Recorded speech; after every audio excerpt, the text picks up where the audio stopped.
All right, so I'm going to keep this video as short as possible, but I just kind of want to give a rundown of just essentially what the difference between native audio versus upmixed audio is, especially when it comes to the realm of Dolby Atmos. So just to kind of get started here, just to kind of show you the output Dolby Atmos for home theater, we're not set to 7.1.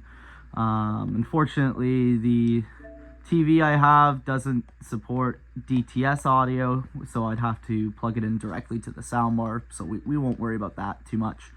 But just going back, so we'll try out a game, say like Halo Infinite, for example. So this is a game with native Atmos support. If we search this into the store,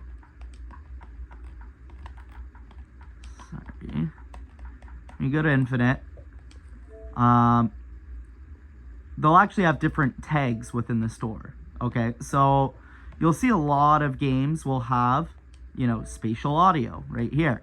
But just because it supports spatial audio doesn't mean it supports Dolby Atmos. And again, if we go to the technical capabilities in the store tags, so you can see here, you know, we've got that Atmos support. Okay, now when we load up this game, so you're gonna have to give me a second here. We're gonna use Battlefield 2042 as another example. Okay, let's get to Halo. Oh, it's right here up at the top. Yeah, don't mind that saturation or the exposure. I'm not trying to adjust the camera all too much, but take a look at that soundbar readout here at the bottom. You can see it says eARC as the output, and you're gonna see once it actually gets to the main menu, it's gonna output as Atmos. So right now it's outputting as Dolby audio, which is just Atmos, which is essentially just upmixed audio. So now that we're at the main menu, boom, you get that Dolby Atmos tag. Now, again, if we bring up that readout again, that is now native Atmos support. So that's how you can tell when the game actually has, as I said, native Atmos support. And again, there's a small selection of games that you can choose from. So I will quit out of this, and we'll go to 2042. So now again, if we go back to that audio readout, it's now back to Dolby audio. We're still set to Dolby Atmos, but what that means is it's not natively supported through that UI. It's simply just taking the original, probably what it is 7.1 audio, and it's just outputting it to Atmos.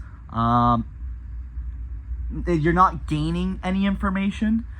If you do have the channel mixing on, again, it's not adding any information, but it's just changing the channels. It's just rearranging that information. So again, now we can go to Battlefield. So this is a game, again, that supports spatial audio. If we go to the store, yeah, game card. Again, we can look at the accessibility features, and you can see we have spatial audio here. But just because it says it has spatial audio doesn't mean we have that Atmos support. And again, if we go to the technical capabilities, there's no readout for Atmos at all. So now if we go to this game,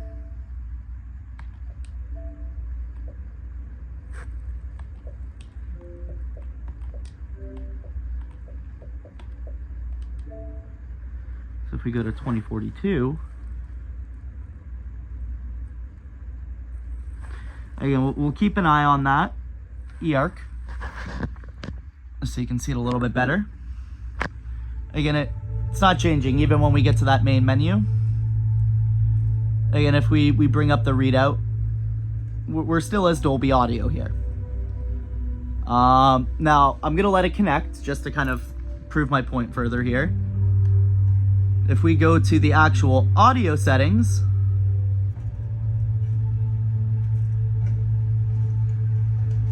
let's not keep them waiting.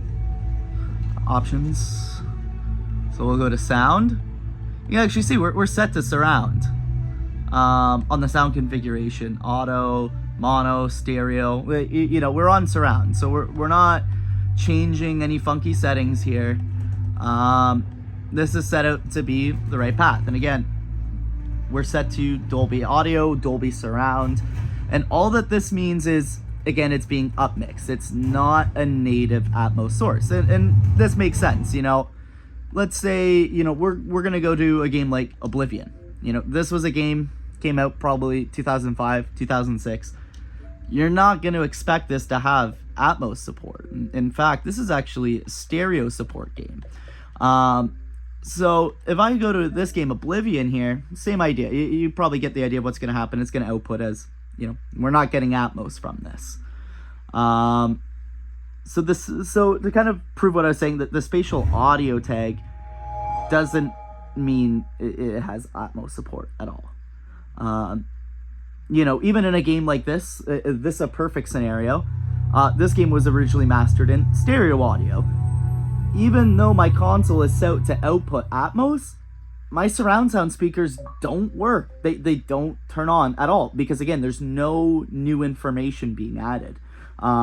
It's just taking that stereo channel, it's converting it to Atmos, but you're not, again, it's not gaining any information. Now, Atmos does have a channel upmixer, where it can utilize the upfiring channels.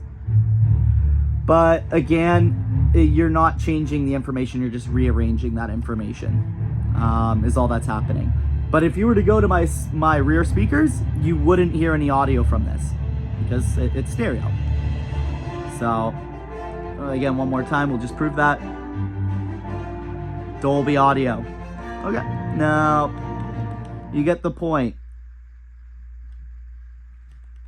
Just because the console set to output Dolby Atmos doesn't mean that every game is now just magically has Atmos support. It has to be built into the game itself.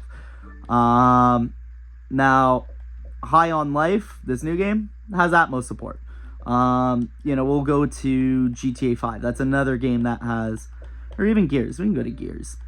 Gears 5. This is another good example here. Gears 5. GTA 5 for Series X only has Atmos support. It's a very small list, but it is growing. You know, as I said, I was very surprised to see High on Life having this, because there is licensing fees to this technology. So we'll wait a second. Sometimes, see, there you go. See, you can see that change, and it automatically will just come up because it knows it changed that source. And you have the Dolby Atmos tag, so you know. Well, that'll finish it for the video. Hopefully you guys learned a little something here.